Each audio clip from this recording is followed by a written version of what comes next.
Why do so many smart, driven people sabotage their own success? They set goals, make plans, even visualize the outcome. But somehow, they stall. They restart, only to fall into the same self-defeating cycle. Not because they're lazy, not because they're broken, but because they're caught in patterns they've never been taught to see, let alone escape. Carl Jung, one of the founding voices of modern psychology, believed that lasting change and success begins not with willpower and motivation, but with self-awareness. In this video, we'll break down 10 powerful rules drawn from Jung's core teachings to help you stop sabotaging your own growth. And finally, break free from the patterns of a destructive cycle. Rule 1. Make moves in silence. Not everyone deserves a front row seat to your evolution. In a world addicted to sharing, every plan, every goal, every half-finished thought, it feels radical to keep things to yourself. But that silence is not secrecy, it's protection. When you're building something meaningful, especially early in your career or studies, your ideas are tender. They're still forming, still learning to stand on their own. If you expose them too soon, especially to people who don't understand or don't care, they can wither under the weight of judgment, doubt, or empty advice. Carl Jung believed that the self must individuate, grow inwardly, quietly, and authentically, before it can thrive outwardly. That process is sacred. It doesn't need applause, it needs space. Not everyone in your life is meant to support you. Some will project their fears onto your vision. Some will misunderstand you. And some will quietly hope you fail, because your growth reminds them of their stagnation. So be selective. You don't need to announce every move. You don't need to explain every choice. You're allowed to develop privately, fail quietly, and rise without fanfare. This isn't about being secretive. It's about being intentional. It's about knowing that your energy is precious, and it's better spent on doing the work than constantly narrating it. Rule 2. Face what you've been avoiding. Avoidance is clever. It disguises itself as "I'll do it later," as "I need to be in the right mindset," as "it's not that big of a deal." But Carl Jung warned us, what you resist not only persists, but will grow in size. That exam you haven't started studying for, that email you're afraid to open, that one uncomfortable conversation you keep pushing aside, they don't disappear. They grow roots. They take up space in your mind, even when you're not thinking about them directly. And the longer you delay, the heavier they become. Avoidance is one of the most underestimated forms of self-sabotage because it pretends to protect you. But what it actually does is paralyze you. When we avoid something, we tell ourselves we're preserving our peace. But real peace doesn't come from escaping reality. It comes from facing it with clarity, courage, and compassion. And here's the truth. Facing it is almost always less painful than fearing it. That thing you've been avoiding, it's not there to punish you. It's there to teach you. It's the barrier between the life you're tolerating and the life you actually want. Progress doesn't require perfection. It just requires confrontation. Look it in the eye. Start small if you have to. Send the message. Write the paragraph. Ask the question. Take the first uncomfortable step. Because once you stop running, everything changes. You shrink the monster in your mind. You take back your power. And most importantly, you prove to yourself that you can handle more than you thought. Rule 3. Stop living to impress. You were not born to be someone else's checklist, but somewhere along the way, between grades, job titles, family expectations, and the social media comparisons, you might have started performing instead of living. Carl Jung warned us about this. He called it the persona, the mask we wear to navigate society. And while it can help us survive, it can't help us thrive. The problem is this: when you start building a life just to impress others, you forget to ask the only question that matters. Is this what I want? That internship that looks good on paper, that degree path you chose to make your parents proud, that relationship you're clinging to because everyone says it's perfect. If it's not aligned with your values, your joy, your growth, then it's not success. It's performance. And performing is exhausting. A life built on external approval will eventually collapse under internal emptiness. Every time you betray your own truth to win someone else's praise, a piece of you disappears, until one day you wake up with everything they told you to want, and none of what you actually need. Here's the truth: you don't need to be the most impressive. You need to be the most honest. Stop trying to be everyone's idea of successful. Start asking, what makes me come alive? What am I doing when I feel most like myself? What if I built a life that made me proud, even if nobody clapped? Approval is fleeting, but alignment lasts. Let go of the mask. Build a life that feels good on the inside, even if it doesn't look perfect from the outside. You'll not only feel more fulfilled, you'll attract the kind of success that's real, sustainable, and yours. Rule 4. Interrupt the loop with one small action. You don't need to fix your entire life today. You don't need to solve the future in one heroic leap.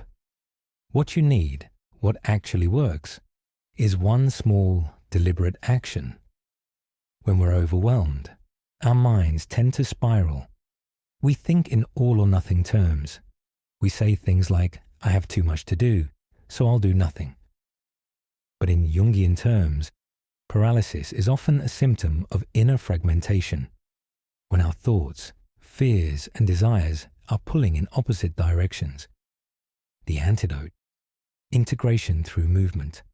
Action, even the tiniest, humblest kind, is how we reunite with ourselves.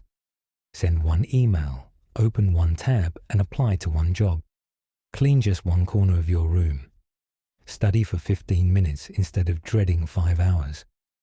This isn't productivity advice, it's identity work.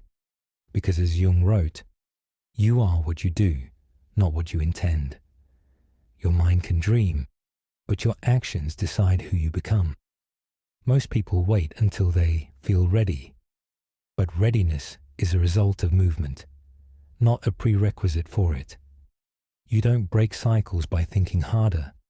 You break them by disrupting the loop, gently, consistently, with a new pattern. Rule number 5, understand your fear, don't shame it. Fear isn't weakness, it's information. Yet most people are taught to suppress it, hide it, fight it, ignore it. But Carl Jung believed something else. Fear is the gateway to self-understanding. Ask yourself, if I fear failure, what do I believe failure will mean about me? If I fear success, what am I afraid it will cost me?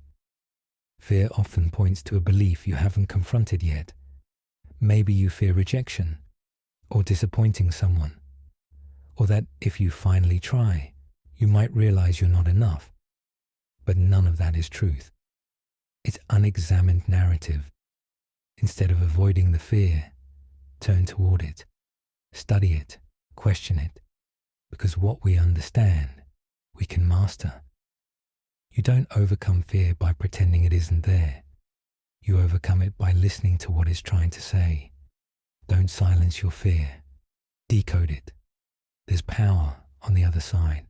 Rule number 6, your patterns are not flaws. They're feedback. If you keep making the same mistake, don't beat yourself up. Pause and listen. Repetition is the psyche's way of saying, you haven't healed this yet.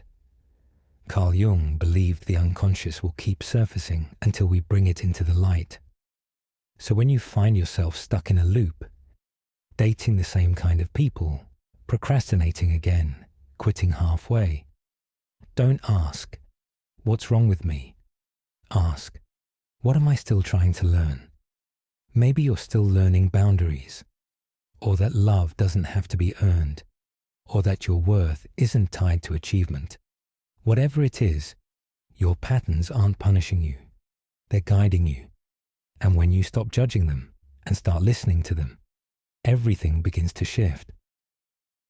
Rule number 7. Work with your shadow. Jung's concept of the shadow is one of his most powerful ideas.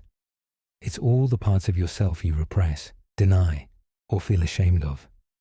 But those parts don't disappear. They act out in silence, through sabotage, anxiety, burnout. If you ignore your jealousy, it leaks into your friendships. If you ignore your anger, it explodes when you're tired. If you ignore your shame, it becomes a voice that narrates your every move. Growth begins not by fixing yourself, but by integrating those parts. You say, I see you. I won't let you control me, but I won't pretend you don't exist. Your shadow holds your pain, but also your power. Self-sabotage ends when you stop hiding from your whole self. Rule number 8. Define success for yourself. Here's the truth. You don't need to chase what everyone else calls success. Jung believed in individuation, the lifelong process of becoming your true self, not just the version others expect. If you never question the path you're on, how will you know it's really yours? Maybe success isn't the high-paying job. Maybe it's waking up without dread. Maybe it's creating work that makes you feel alive, even if no one claps. Ask yourself, what does peace look like for me? What kind of impact do I want to have? What would success feel like if I wasn't performing? When you define success on your own terms, you stop competing and start building something meaningful. Rule number 9. Discomfort is not failure, it's growth. Most people avoid discomfort like it's a sign they're doing something wrong. But Jung said, there is no coming to consciousness without pain. Discomfort is what happens when your old self is outgrowing its container. When the mask no longer fits, when the coping mechanisms no longer work, it doesn't mean you're broken. It means you're evolving. That awkwardness in a new job, that anxiety before a presentation, that inattention when you finally say what you feel, it's growth. It hurts because you're stretching. Instead of running from discomfort, recognize it as evidence that you're on the right path. The comfort zone keeps you safe, but discomfort moves you forward. Rule number 10. Find people who reflect, not reject. You can't evolve in places that make you feel small. Jung believed that true human connection is transformative, that when you find people who listen, not to reply, but to understand, your whole inner world expands. The right people won't judge your ambition, your weirdness, or your depth. They'll mirror it. They'll amplify it. So ask, who makes me feel more like myself? Who challenges me with love, not shame? Who sees me, not just the version I present? Healing doesn't happen in isolation. It happens in connection. Find the ones who reflect your truth, not distort it, and protect those relationships. They are rare and powerful. Self-sabotage doesn't mean you're a failure. It means something inside you wants to control the situation, stopping before reaching the point where you could face failure, ready to stop living from fear, ready to let go of what no longer fits, ready to build, not just upward, but inward. Carl Jung once said, until you make the unconscious conscious, it will direct your life and you will call it fate. That's what this work is really about. Not fixing yourself, not pretending everything's fine, but waking up to the truth of who you are and becoming someone who chooses their path rather than repeating it. You are not falling behind. You are awakening. And awareness is not weakness. It's the beginning of strength. So, make your moves in silence. Confront what you've avoided. Take small, honest steps. Even the quietest progress reshapes your future. If this helped you move forward, like and subscribe to the channel.